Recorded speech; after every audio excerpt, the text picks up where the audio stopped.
শিখা Chatterjee madam, বাংলায় BJP সরকার এসেছে কারণ বাংলার জনসাধারণ বিজেপিকে এনেছে, তাই বিজেপি সরকার গঠন হয়েছে। কারণ বিজেপি বলেছিল পরিবর্তন দরকার, তাই মানুষও চেয়েছে যে হ্যাঁ অবশ্যই পরিবর্তন দরকার ছিল, তাই পরিবর্তন। তার মানে এই নয় যে আপনি প্রত্যেকটা জিনিসকে পরিবর্তন করতে যাবেন, এর মানে এই নয়। আপনি যে কথাগুলো বলেছেন সেই কথাগুলো একদমই সবেতে একমত হওয়া যাচ্ছে না, তাই এটা বলতে বাধ্য। কারণ আপনি বলছেন যারা সোনার গয়না, সোনার বালা পরে লক্ষ্মীর ভাণ্ডার পেয়েছেন তারা যে অন্নপূর্ণা ভাণ্ডার পাবেন তা নয়। এবার আপনি বলুন কজন ওই সোনার গয়না আর সোনার বালা পরে লক্ষ্মীর ভাণ্ডার লাইনে দাঁড়িয়েছিল বা আপনার অন্নপূর্ণা ভাণ্ডার নেওয়ার জন্য লাইনে দাঁড়িয়ে আছে, আপনি দেখাতে পারবেন না। কারণ আজকাল যা মূল্যবৃদ্ধি হয়ে গেছে আর সোনার যা দাম, গরিব মানুষ সব মিডিল ক্লাস পর্যন্ত হিমশিম খেয়ে যাচ্ছে।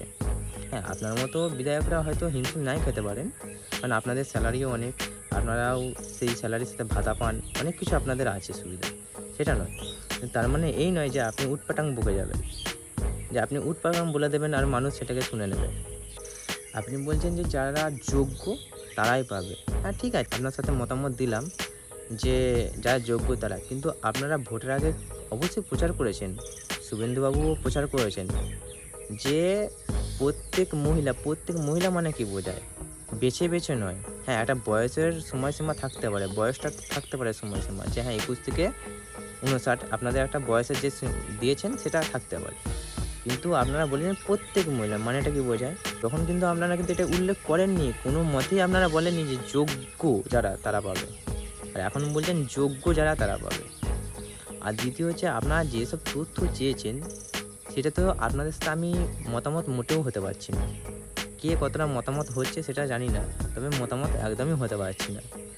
আপনারা মেন বাড়ির প্রধানের নাম জানতে চাইছেন কেন? আপনি দিচ্ছেন মহিলাকে, অন্নপূর্ণার ভাণ্ডার হচ্ছে আপনার মহিলার নামে, আর আপনি বাড়ির সকলের তথ্য চাইছেন। কেন চাইছেন?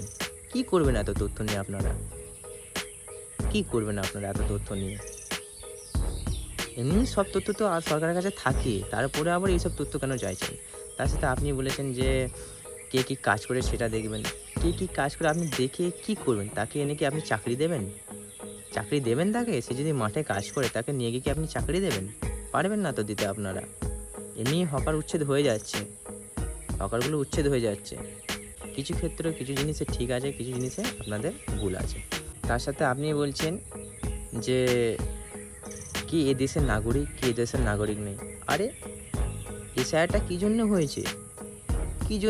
ঘুমোচ্ছিলেন নাকি তখন যখন এসআইআর হচ্ছিল? ঘুমিয়েছিলেন? সেটা কী জন্যে?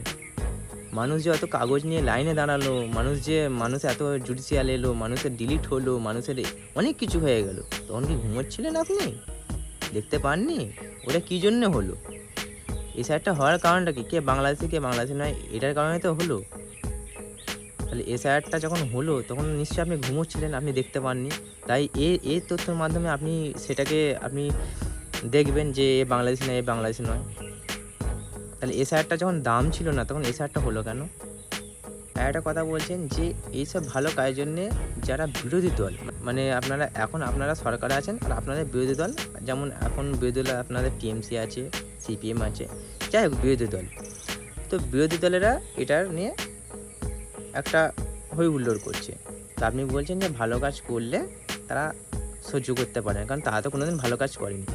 তাহলে আপনাকে একটা কথা বলি, মোদিজি যখন বিরোধী দলে ছিল, যখন কংগ্রেস যখন সেন্টারে ছিল, তখন যখন মোদিজি বিরোধ করতো, বিজেপি বিরোধ করতো, তার মানেটা কি? তার মানে আপনি এটাই বলতে চাইছেন তারা তো ভালো কাজ কোনোদিন দেখতে পান। কারণ যখন কংগ্রেস ভালো কাজ করতো বা তৃণমূল এখানে ভালো কাজ করতো, সিপিএম যখন ভালো কাজ করতো, যখন বিজেপি এটাকে বিরোধী করতো, তার মানে তারা ভালো কাজকে দেখতে পারতো না।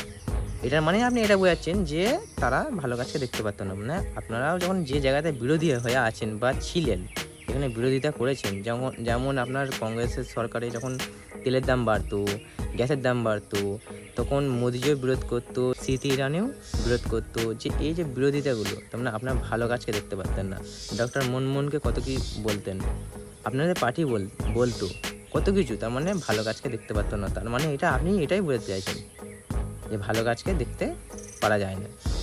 তো যাই হোক, তো এই হচ্ছে কথা আমারও।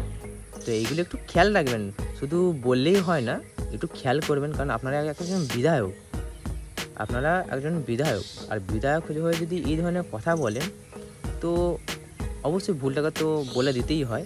আর আমার এখানে একটাই কথা মনে পড়ে যে আপনার অটল বিহারী বাজপেয়ী আপনাদেরই বিজেপি ছিলেন, তো উনি এক সময় প্রধানমন্ত্রী ছিলেন। তো উনি একটা কথা বলেছিলেন যে আপনি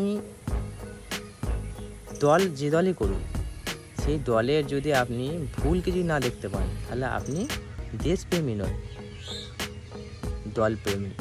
মানে কত বড় কথা বলেছিলেন বুঝতে পারছেন? অবশ্যই আপনি যে কোনো পার্টি করতেই পারেন, এটা মানে এই নয় যে সেই পার্টির ভুলকে আপনি ভুল বলবেন না, আর ঠিককে আপনি ঠিক বলবেন না। আপনি ভুলটাকে ভুল না বলে চাপা দিয়ে দেবেন, ভুলটাকে দেখাবেন না, আর ঠিক করলে নাচানাচি করবেন, এটা তো নয়। ভুলটা ভুল, ঠিকটা ঠিক, মানতেই হবে। ভুল মানুষ মাত্রই হয়। একটা পার্টি চালাচ্ছে, একটা এত বড় পার্টি চলছে, ভুল হবে না এটা হতে পারে না, কিন্তু ভুলটাকে মানতে হবে, স্বীকার করতে হবে। আর আপনারা ওইসব ম্যানিফেস্টোগুলো দিয়েছিলেন, যেমন মহিলাদের বাস ফ্রি, হ্যাঁ আপনারা ওটা করছেন। তারপর 3,000 টাকা যেটা অন্নপূর্ণা ভাণ্ডারের নামে বলেছিলেন, সেটা নিয়ে এত কিছু কথা আর কি। কারণ আপনারা ম্যানিফেস্টোর মধ্যে এগুলো রেখেছিলেন। যখন ম্যানিফেস্টোটা যখন তৈরি করেছিলেন আপনারা, যখন এসব কথা বলা যায় তখন কিন্তু এত কিছু কথা বলা হয়নি, তাই নিয়ে এই কথা বলা হচ্ছে। তাই যেটা বলছেন একটু ভেবেচিন্তে বলবেন। একটা বিধায়ক, অবশ্যই আপনি একজন শিক্ষিত, আমি হয়তো আপনার মতো অতটা নয়, আমি 10 পাস, আপনি 12 পাস, কিন্তু অবশ্যই একটু ভাবনা চিন্তা করে বলবেন, কারণ সবাই যেন ভালো থাকে। সবাইকে নিয়ে চলতে হবে, না আপনি একা চলতে পারবেন না আমি একা চলতে পারবো, সবাইকে নিয়ে চলতে হবে, সবাইকে সাথে চলতে হবে। মতামত আলাদা হতে পারে কিন্তু দেশ তো একই সবাইকার। তাই দেশের হয়ে, রাজ্যের হয়ে সবাই একসাথে চলুন।